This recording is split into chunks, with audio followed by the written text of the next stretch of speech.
I'm Joshua Bardwell, and you're going to learn something today. This is the Diatone GT R239. And you know, when a product is very, very good, it's very easy to review it. I love reviewing products where I just say everything is wonderful. But it gets hard to review a product when it has a problem. And when that problem means that I have to give it a bad review. There's a temptation to just not review it. We'll focus on good products. But no, sometimes there's a product that people keep asking me about, and I know that if I don't say something, they're going to buy a product that has a fatal flaw, and they should buy something else. And unfortunately for Diatone, this is one of those days. Stay tuned.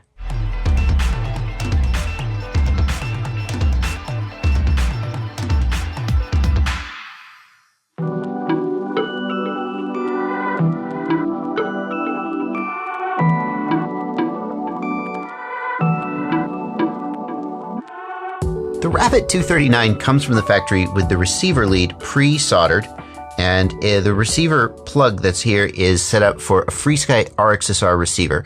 If you're running FreeSky, that'll be a great receiver to use with this quad. It's small in size, it has diversity, it's full range, and it supports telemetry, although they've not included the telemetry wire here, which is a little bit annoying to me. Lots of people like to use telemetry. Why not include it? In fact, they've completely removed it from the plug. I mean, I guess I see the point. A lot of people don't use it. But if you were going to use this with a non-telemetry receiver, you might be better off using the XM Plus. The XM Plus also has diversity, is a little bit cheaper. Is it smaller? It might not be smaller, but you save $5 or so by using the XM Plus. So if you're using the XM Plus, though, it doesn't have a plug, and you will need to solder the wires on, or solder the wires on if you're anywhere but the United States.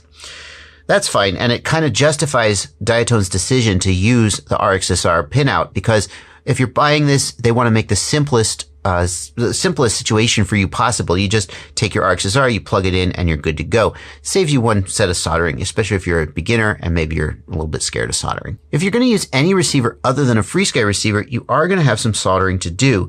This here is the S-Bus pad on the flight controller. And I believe if you're going to use Spectrum or Crossfire, and yes, people do put Crossfire on these little micros. Well, let me show you on the pinout diagram. I love when manufacturers include detailed pinout diagrams. So here is the S-Bus pad. And if you're going to use Spectrum or Crossfire, I think you're probably going to need to use RX3 or RX6 and TX6 for Crossfire. I'll have to verify this with Diatone. It's sometimes the S-Bus pad on a flight controller is reversible. You can use the same pad for S-Bus and for Spectrum, and then that leaves you 2 UARTs free. I don't know. I'll look into it, and I'll put a note up on screen after I find out the answer. So here I've installed the receiver, and just in case any of you are confused, this is an RXSR receiver. It's just one that I had previously removed the plug from, so I've direct soldered it. Because you're wondering, what receiver is that? No, it's just an RXSR. And I've installed the antennas too, and I want to show you guys. I like to turn the antennas around this way. So I do this on all of the quads. Basically anything with a UFL connector. I like to turn them around so they pass back over the body of the receiver. And then I'll take my heat shrink, or what I prefer to use is Kapton tape. Kapton tape, it's a heat resistant, electrically insulating tape. It's actually it's not really intended primarily for this use, but it's good for it. And the reason I like to use it instead of clear heat shrink is just that it's always the right size. It's more convenient. I'm often out of heat shrink. So I'm just going to take the tape and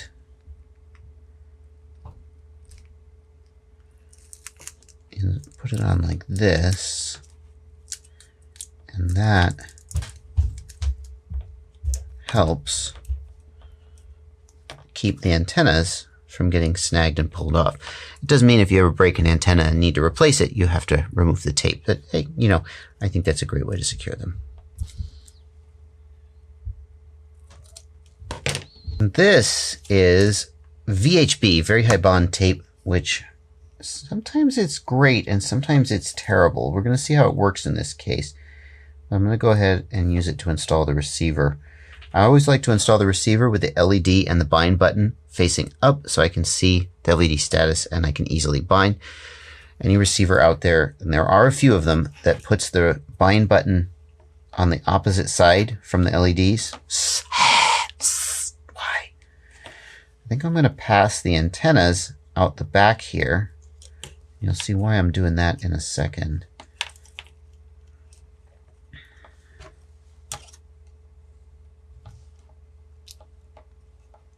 I'll just try and stick this right here and see if it stays.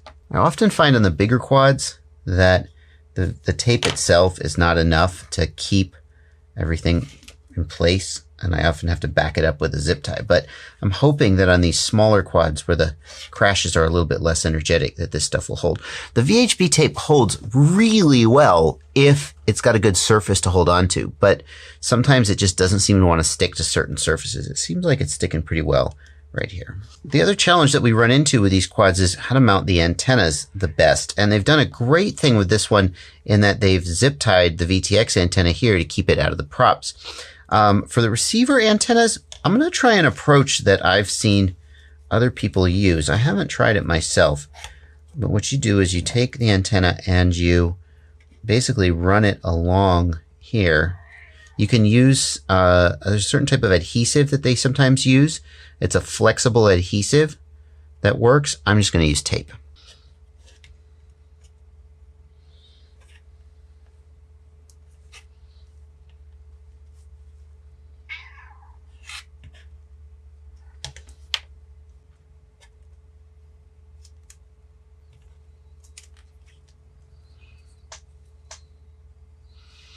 Oh, it doesn't even look half bad. Alrighty. So we'll start with the Rabbit 239 NXT, and you can see the camera is it's a CMOS camera. I don't know what exactly. I can't remember the exact model number, but it's not going to be too bad. It's not going to be great. It's going to be enough. And if you look in the lower left, you can see my throttle position, and you can see that, oh, it's not a massive powerhouse. You can see I'm cruising at about 50%, which some might consider normal, but for most of the quads we fly, the throttle is, you're cruising lower than that, 40 or 35%. The other thing about this one, look how, see it kind of wash out there in the turn, which you can't see. Oh, I don't know what that was. But when you do some of these turns, it seems to wash out a little. That turn's okay. If you start pushing it, though, it will wash out. Like that, right there. See, I didn't move my sticks at all in that moment where it kind of, the back end kind of fell out. Right there. It's doing it again. I don't know what that is, but that's a little surprising. It's a little unexpected. Now let's start to push the throttle a little. There it was again, pitching back. What the hell? Is that voltage sagging out? 10.4, 10.5. Let's bring it back in. We'll try it on a fresh battery, but I don't know.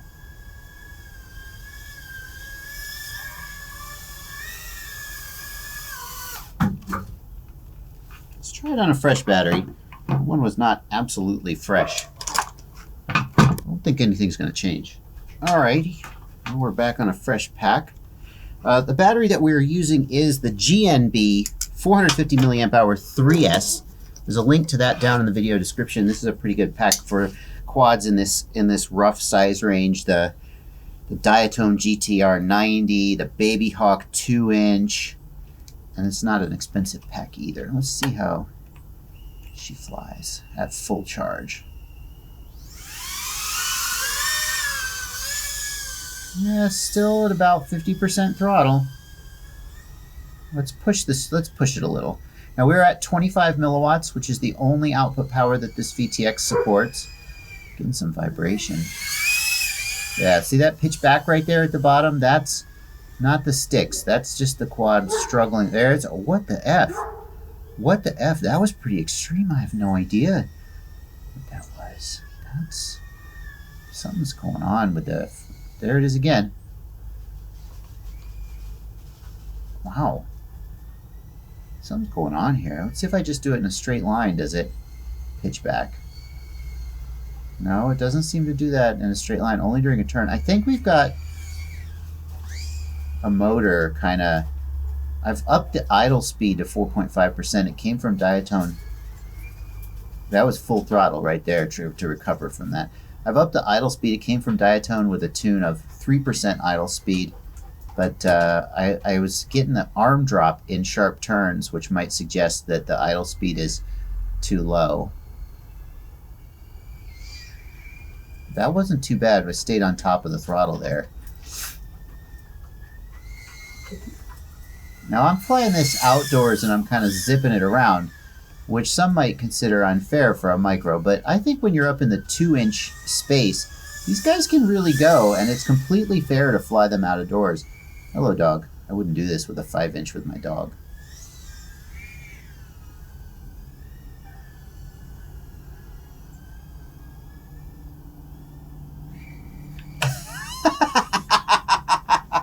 How's turtle mode?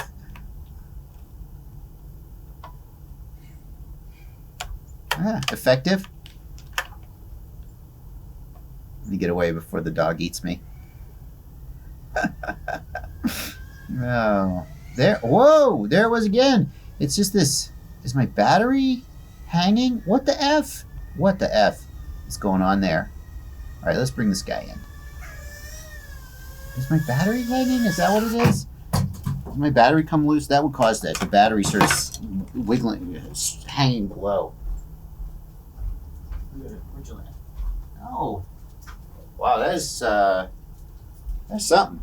I'm really hard pressed to figure out what's going on there. Telemetry lost. Now this is the Diatone GT R239. It is it's got a changed camera. I've got the Runcam Micro Eagle on it, and I've upgraded the motors. These are the DAB motors from Rotoride, the Hype Train DAB motors. These are higher kV than come on the GT R290 stock. These are 7,500 kV. I think it comes with 6,000 kV stock. So the reason I'm showing you this quad is because I want you to have a perspective. This is it's got a bigger battery. It's a 550 milliamp hour race day quads 3-cell. It's still, I would think the weight is about comparable, but in terms of performance, just let's put some perspective on how the 239 flies.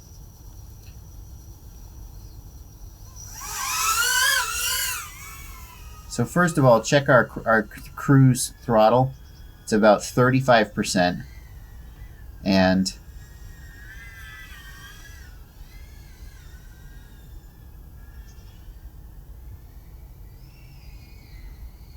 holy crap, right? I mean, in terms of handling, it doesn't have the speed of a bigger quad, but it flies a lot more like a bigger quad in terms of its ability to just kind of overcome aerodynamics and maintain its attitude. And whoa, see? That was a great punch out. What's going on with my roof? Oh, just some sticks and stuff. Okay, no problem. Sorry about that. Corners well, punches out at the bottom of this dive. It catches itself, no prop wash or sort of settling back. It just flies really, oh, nicely. Now that crash was not intentional, but it's actually a great segue into what's good about the GT239. The GT239 is not intended as a rip-snorting racer acro for an experienced pilot. The selling point of the GT239 is its durability. And we can see immediately how the GTR90 handled in that crash. Whoops. Yeah, these prop guards that come with the GTR90, they're useless because the dang thing flies so freaking fast. These are just kind of a joke. And I've also found that on the GT239, these side plates are, I would almost double these up if I had the chance. I mean, I could just buy ones and double them up. These are maybe 1.5 millimeters thick, and they do break only because you fly this freaking thing so hard that it doesn't hold up to it. So let's see how this frame holds up. Diatone has set, I'm going to be really mean to this frame, but Diatone has set the bar really high. They showed some video on Facebook of him throwing it against the wall and stomping on the frame. But that's all well and good. How does it actually crash? Let's find out.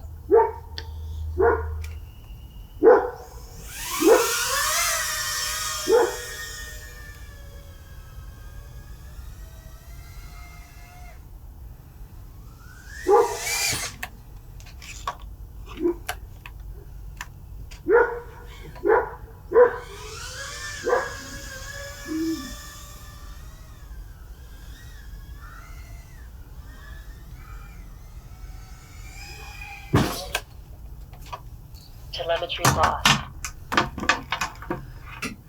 These are the moments that test my integrity as a reviewer, because I swear I didn't do that on purpose. Some people would say you went full throttle, you nosed down, and you slammed it into the wall of your house.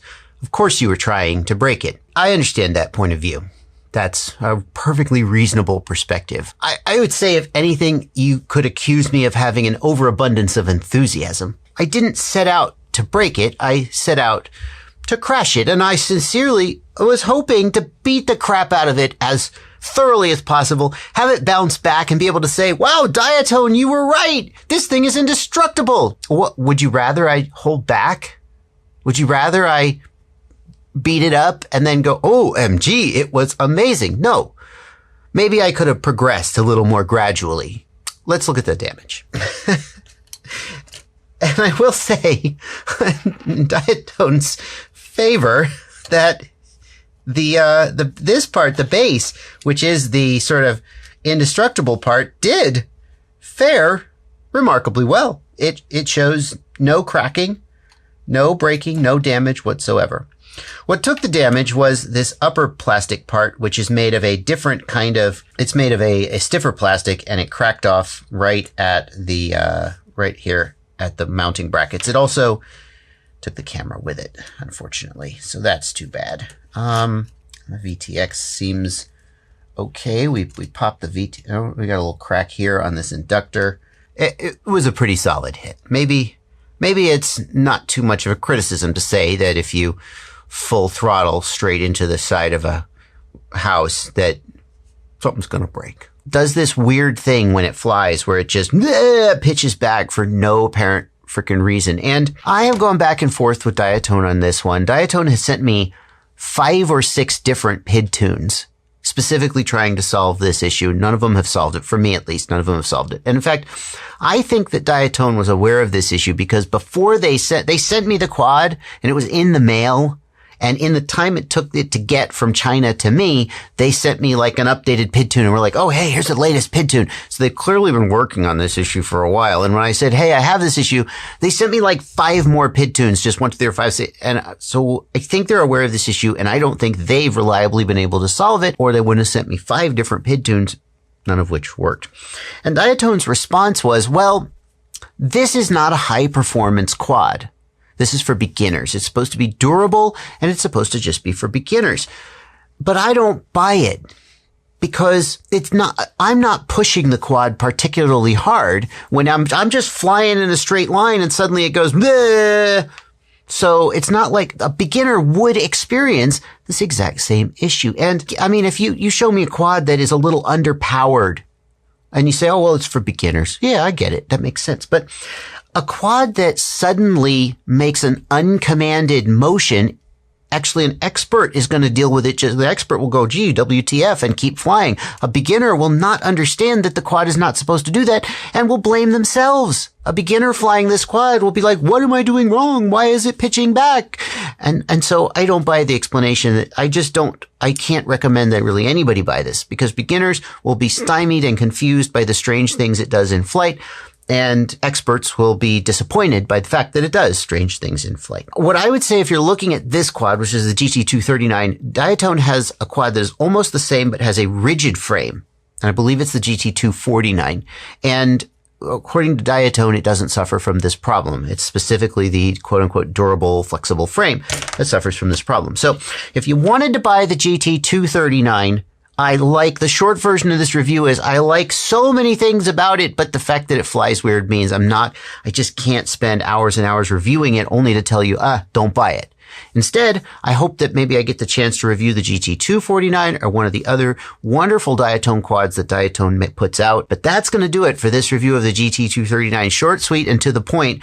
I just got to get this thing off my shelf and get it out of here. But here's what I'm going to do to make myself feel better about normally I would kind of go in depth and tell you all about it and then go, but I don't think you should buy it. At which point I'm just like, I'm going to do a giveaway. I'm going to give this guy away.